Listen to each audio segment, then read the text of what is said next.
Hey everybody, welcome back to Living Between Paychecks Kitchen. It's the other host, Jack, and today we are going to make a chicken salad, specifically a grilled chicken breast salad. And some people may refer to it as a chicken fajita salad, but there's no fajita made out of chicken, so it's a bit of a misnomer. So yeah, let's go ahead and get right into it. Okay, so yeah, first off you're going to need your chicken breast. Here's about 4 pounds. I've already tried to apply some of the Williams Food Co. for pork and chicken, but it kind of clumped up on me. So let's go ahead and try it again. We're not going to use too much of a heavy seasoning. We're just going to use Williams Food Co., some garlic powder, and some pepper. We're going to cut out any juices, and we're also going to cut out any chili powder or whatnot, because I have to share this with other people. This is way too much for just me. Alright, so using the brush to rub in the seasoning. It's raw chicken, so you got to be careful with your handling it.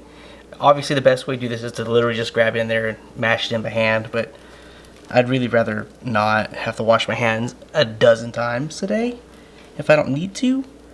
So, okay, yeah, so the Williams Food Co., this stuff clumps up a bit, specifically mine, I don't know why. So I had to go ahead and cheat and use spoons to apply it. So I'm just going and giving it a rub in. And next we're going to put some garlic powder. Put as much as you want. I love garlic, so I'm going to go a little bit heavy. And some pepper. Right? And just repeat this step for the other side. You actually probably do want to season both sides and even the sides a little bit. Also, geez, look at the size of this breast. This thing is huge. This is a monster chicken breast. Alright, so I'm going to go ahead and season the other side off camera, and we'll get back to the next step. Alright, so with chicken breast, or at least this specific kind of chicken breast, you want to season it completely on all sides. Now, after you're done seasoning it, go ahead and cover it with some aluminum foil or saran wrap, but preferably foil because saran wrap sucks. And put it in the fridge and let it stay cool for about 12 to 16 hours before cooking it. You want to let it sit that long so your seasoning has time to penetrate and seep in and give the meat that flavoring that you want. So now that the chicken's put up and seasoned, we're going to go ahead and get into the fruits and vegetables. So we're going to use romaine lettuce as our leafy greens. It's a bit healthier than iceberg. It actually has some nutritional value. We have 4 different colors of bell pepper just to add color. We have an avocado, a jumbo one. It's a little bit green, but for the purposes of this video, it'll work just fine. And lastly, we have some limes to go ahead and just cut up and put on the plate or bowl to make it look pretty. Or if you want to put lime juice on there. Alright, so here we are, 12 to 13 hours. The chicken breasts have been sitting in the fridge overnight. Next, we're going to go ahead and prepare the grill and get them ready for cooking. Okay, so yeah, go ahead and get your grill set up. I like to personally put all my charcoal off to the side. It's a Tucson style fire. It makes the cooking easier to control, and it significantly reduces your chances of overcooking your meat and burning it. Also, if your grate is not clean, be sure to clean it. Some people don't like to clean their grates. They believe just letting it get gunked up over time adds to the flavor. I don't necessarily think that's true. So yeah, I've already hit my charcoal with some lighter fluid. We're going to go ahead and let it go, if I can light it.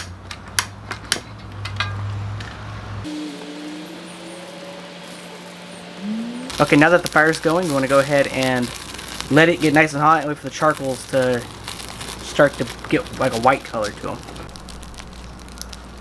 Okay, so the coals are starting to get there, but I'm a little impatient, so I'm just going to go ahead and put the chicken on now. I'm going to try and fit all of them on, but often enough you can't fit every piece on that you want, so you have to cook in batches. To try and put the large pieces together, because those will take the longest amount of time. It looks like I might be able to put every piece on actually. That piece is a little bit closer than I want it to be, but it'll have to do. Note, when I can, I'm putting the fatter ends towards the fire, because these thicker ends are going to take much longer to cook than these skinny parts. Alright, so now that it's on here, we can go ahead and cover it up. And this is going to take a little bit, so you got to be patient, but do not forget to come check on it regularly. Like, you don't want to go a minute and a half without looking at it properly. At least that's with me.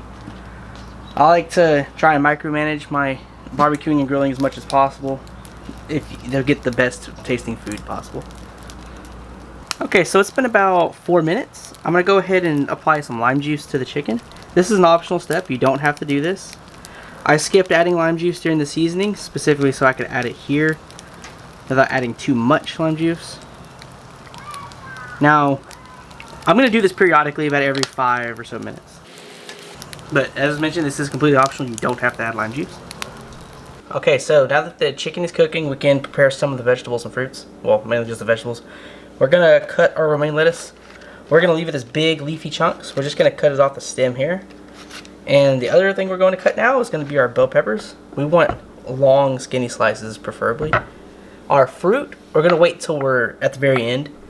Mainly because avocado oxidizes really fast. It gets all brown and nasty. And the limes, just because. We're going to do it at the end anyway. Alright, so let's go ahead and cut the lettuce.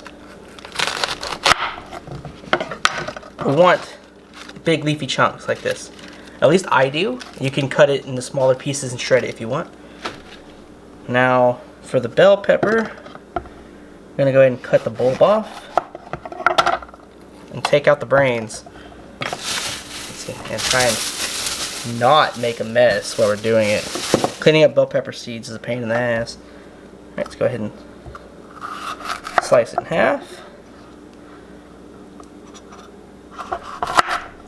And let's make long slices. I need to sharpen my knife, I think.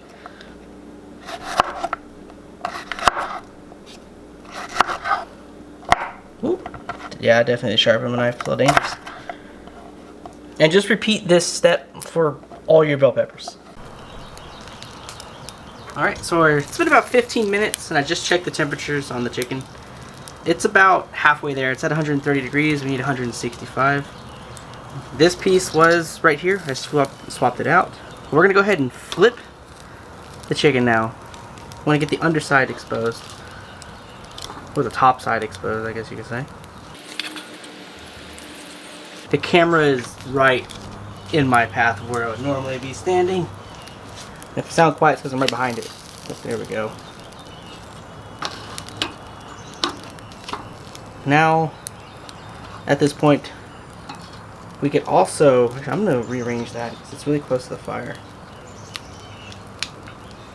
Now, really soon, we're going to start cooking the chicken directly over the flame, or at least what's left of it. But for now, I'm going to keep this for about 5 more minutes. Alright, so it's been about 7 minutes. To go ahead and speed this up, we're going to go ahead and put the chicken directly over the fire now. At least the bigger chunks first.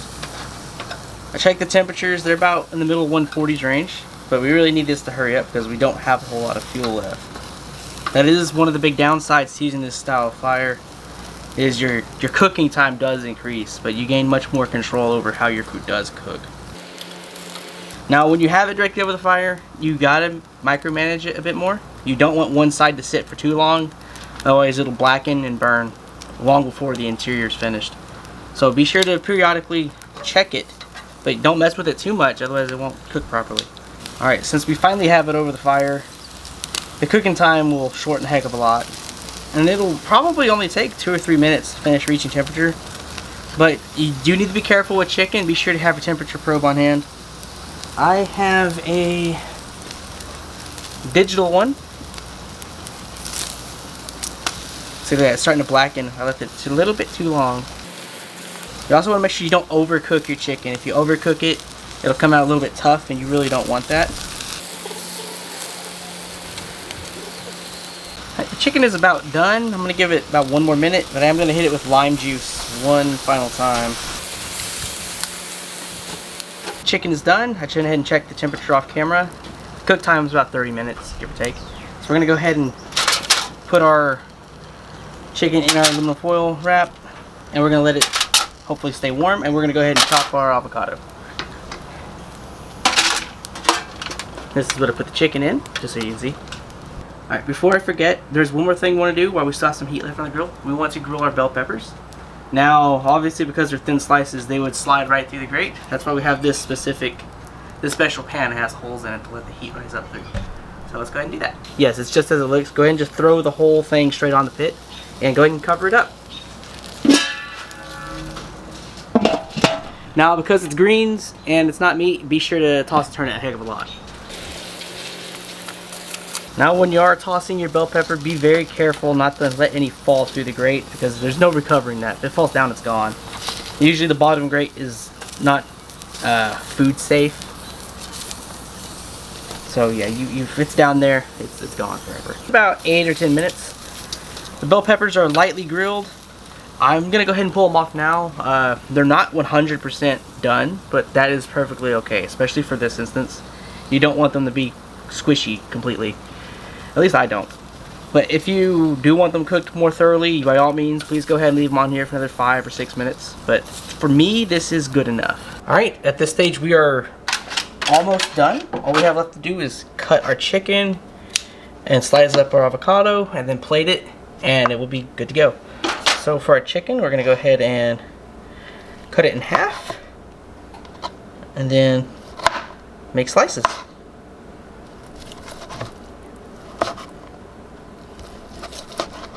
Oh, it's hot. And just repeat this with each piece of chicken. I finally have an excuse to get the big knife out.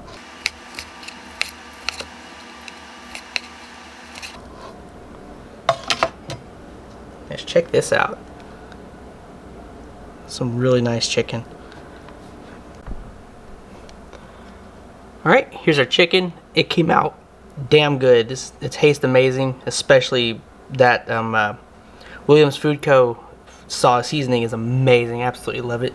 It's nice and sweet, has a hint of lime. Highly recommend it. Alright, one of the last things we have to do is cut the avocado. I only have one of these things, so hopefully I don't mess it up. Well, I hope I don't mess the shot up. And it's a little green. You want them black, but this is all they had, and yeah, that's what I ended up with. Alright, let's go ahead and just do one long slice. Rotate the avocado around the knife. You don't have to move the knife hardly at all. Go ahead and twist and chop it. It's probably because it's really green. Okay, we'll come back to this in a second. Okay, got it on the third try. It didn't want to come out. Alright, so next, hopefully this works. This is really green. We want to scoop the avocado out of here. Hopefully it's one big piece. Didn't quite work. It's because of how green this thing is. Might not be entirely edible, but for the sake of the video, that's what I was stuck with.